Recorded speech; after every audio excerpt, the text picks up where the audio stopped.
구약 1298면 나훔 1장입니다. 나훔 1장 1절에서 8절 저 한 절 여러분 한 절 교독하시겠습니다. 니느웨에 대한 경고 곧 엘고스 사람 나훔의 묵시의 글이라.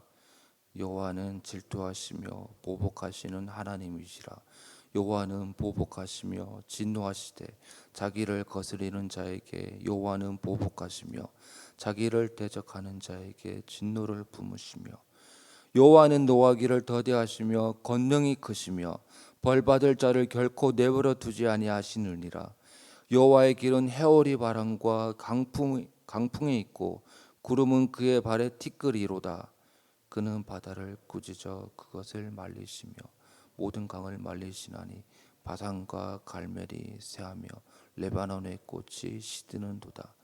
그로 말미암아 산들이 진동하며 작은 산들이 녹고 그 앞에서는 땅 곧 세계와 그 가운데 있는 모든 것들이 솟아오르는도다. 누가 능히 그의 분노 앞에 서며 누가 능히 그의 진노를 감당하랴. 그의 진노가 불처럼 쏟아지니 그로 말미암아 바위들이 깨지는도다. 여호와는 선하시며 한란 날의 산성이시라. 그는 자기에게 피하는 자들을 아시느니라. 같이 읽겠습니다. 그가 범람하는 물로 그것을 진멸하시고 자기 대적들을 흑암으로 쫓아내시리라. 아멘. 네, 성경을 보면 모순되는 부분이 많이 있습니다. 예를 들면 삼위일체 교리가 그러합니다. 하나면 하나여야 되는데 셋이고, 셋이면 셋이어야 되는데 하나라고 하고, 도대체 무슨 말인지 이해가 안 되는 경우가 많이 있습니다. 세상에 있는 종교를 분석한 표를 보았습니다. 기독교, 유대교, 이슬람교, 바하이교, 힌두교, 불교, UAG를 이렇게 세상에 존재하는 종교들을 분석하는 표였는데요. 그 항목에 보면 어느 항목은 서로 이렇게 종교 간에 일치하는 부분도 있고, 아니면 어떤 부분은 어떤 그 종교만의 독특한 성질의 그런 특성도 있었습니다. 예를 들면 다신론, 여러 가지 신을 하나만 믿지 않는 다신론에는 힌두교에만 있고, 유일신론에는 저희와 같은 하나님, 유일한 신 하나님, 기독교, 유대교, 이슬람교, 바하이 교회만 있었습니다. 그런데 다른 종교에는 없는 기독교에만 독특성이 있는데 그게 바로 삼일체 교리입니다. 삼일체 교리는 기독교만 있고 다른 종교에는 없었습니다. 삼일체 교리라는 교리는 언뜻 보면 이해가 되지 않습니다. 그래서 기독교를 싫어하는 사람들이 자주 비판하는 교리가 삼위일체입니다. 기독교 역사에 있어서도 삼위일체를 설명하기 위해서 수많은 신학자들이 삼위일체를 설명하였지만은, 그러나 그런 설명들도 다 완전하지는 않고 어느 정도는 사실이지만은 완벽하지는 않습니다.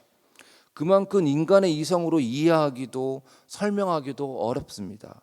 결국 믿음으로 받아들여야 하는 부분입니다. 왜냐하면 성경은 삼위일체에 대한 어느 조화로운 해결책을 제시하기보다는 그냥 하나이고 셋이다. 그러나 그것이 모순되지 않고 일치한다. 우리의 이성으로는 받아들이든 받아들이지 않든 성경은 그것을 조화시키지 않고 그렇다라고 선언하고 그렇다라고 이야기를 하고 있습니다. 인간의 제한된 이성으로는 하나님에 관한 모든 것을 이해하기 어려운 부분들이 분명히 있습니다. 삼일체 교리와 마찬가지로 서로 모순되는 것처럼 보이는 부분이 있습니다. 바로 사랑의 하나님이면서 동시에 공의의 하나님이라는 사실입니다. 여기서 공의는 하나님이 의로우시기에 불의를 용납하지 않으실 뿐만 아니라 불의한 자를 심판하신다라는 것을 내포합니다. 그렇다면 사랑의 하나님이면 사랑의 하나님이지 어떻게 동시에 공의의 하나님일 수 있습니까? 공의의 하나님이면 공의의 하나님이지 어떻게 사랑의 하나님이 될 수도 있습니까? 엄밀히 말하면 사랑과 공의는 서로 조화되지 않습니다.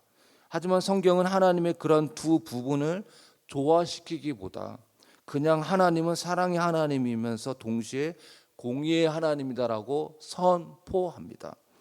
이러한 사실을 우리의 이성으로 이해하든 그렇지 않든 성경은 사랑과 공의의 하나님이라는 사실을 얘기하고 있습니다.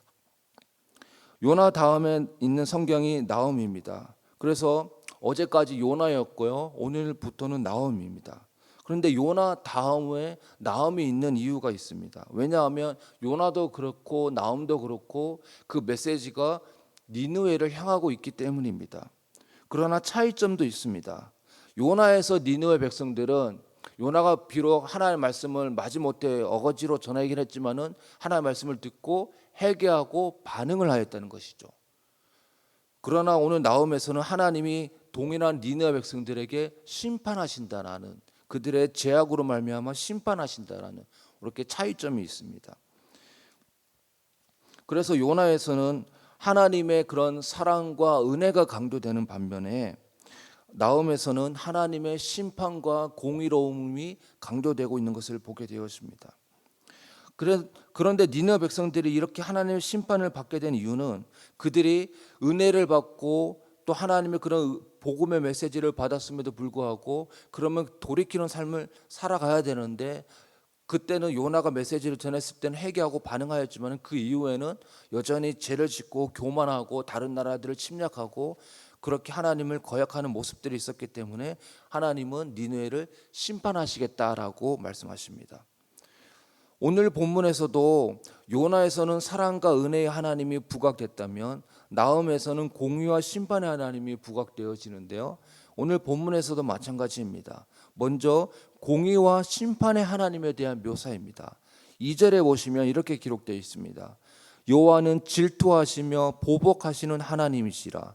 여호와는 보복하시며 진노하시되 자기를 거스리는 자에게 여호와는 보복하시며 자기를 대적하는 자에게 진노를 품으시며, 여기서 계속 하나님이 진노하신다, 보복하신다, 그들의 니느웨의 죄에 대해서 가만두지 않겠다, 심판하시겠다라고 얘기를 하십니다. 근데 6절에서도 동일한 메시지가 있는데요.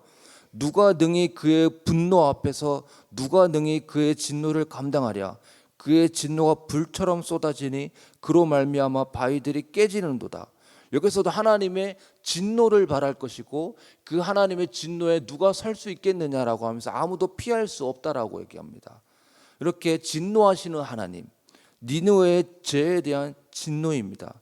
결국 니느웨는 하나님의 공의로운 심판을 받게 될 것입니다. 반대로 사랑의 하나님에 대한 묘사도 있습니다. 3절을 보시면 여호와는 노하기를 더디하시며, 바로 앞에서는 하나님은 진노하시고 그 진노에 아무도 피할 수 없다라고 얘기하시는데, 또 3절에서는 같은 장 안이죠. 1장 안에 같은 장 안에서 여호와는 노하기를 더디하신다. 또 7절에도 보시면 여호와는 선하시며 환난 날에 산성이시라. 그는 자기에게 피하는 자들을 아시느니라 라고 하면서 하나님은 선하시기 때문에 누구든지 하나님께 피하는 자들은 그 보호막 안에서 보호해 주신다라고, 이런 어떤 은혜와 사랑의 하나님에 대한 묘사가 있습니다. 그래서 이처럼 같은 성경은, 그리고 또 나옴이라는 같은 장 안에서도 사랑의 하나님, 선하시고 또 자기에게 피하는 자들을 보호하시는 이런 인자가 많으신 하나님, 또 한편으로는 진노하시고 심판하시고 보복하시는 공의의 하나님, 이렇게 사랑과 공의가 같은 장 안에서도 이렇게 서로 섞여 있고, 동시에 사랑의 하나님이면 사랑의 하나님이어야 되는데 그렇다고 또 사랑의 하나님만 묘사하는 것도 아니고 그렇다고 또 공의의 하나님만 묘사하는 것도 아니고 서로 조화시키려는 어떤 노력도 없이 그냥 하나님은 둘 다 맞다라고 얘기를 하고 있습니다. 하나님은 사랑의 하나님입니다. 모든 사람이 구원받기를 원하십니다.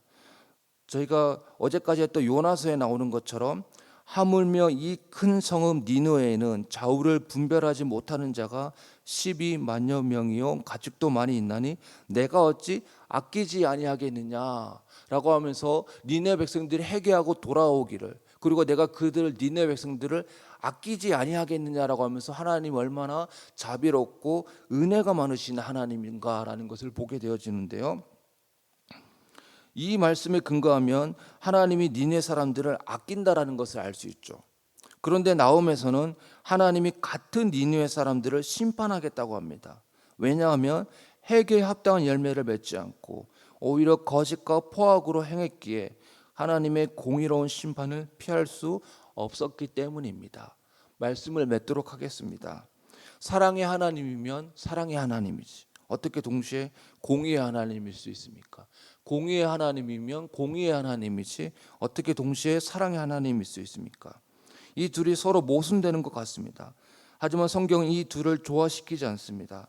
다만 사랑의 하나님도 맞고 공의의 하나님도 맞다라고 얘기합니다. 이러한 사실을 우리가 받아들인다면 우리의 부족함과 연약함에도 불구하고 늘 품어주시고 은혜를 베푸시는 사랑의 하나님을 기억해야 합니다. 또한 우리의 죄와 불순종을 정확히 다루시고 처리하시는 공의의 하나님을 기억해야 합니다.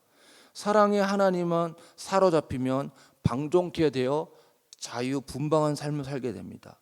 반대로 공의의 하나님에만 사로잡히면 따뜻하고 품어주시는 하나님을 잊게 됩니다. 사랑의 하나님이면서 공의의 하나님이라는 사실을 우리는 균형 있게 치우치지 않고 동시에 붙잡아야 합니다. 노하기를 더디하시며 한없이 인자하신 하나님이면서 동시에 우리의 죄 책임을 물으시는 하나님임을 기억해야 합니다. 그렇게 우리는 하나님을 기뻐해야 됩니다. 하나님을 즐거워해야 됩니다. 동시에 또한 하나님을 두려워해야 됩니다. 하나님을 무서워해야 됩니다.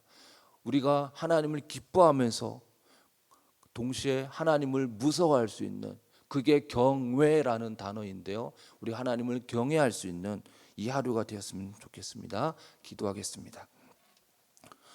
사랑하는 하나님 아버지, 오늘 말씀을 통해서 니느웨가 하나님의 구원과 은혜를 경험하였지만 그들이 계속적으로 죄를 짓고 교만하고 다른 민족을 침략하고 하나님 말씀에 불순종함으로 심판이 있을 것이라고 하였습니다.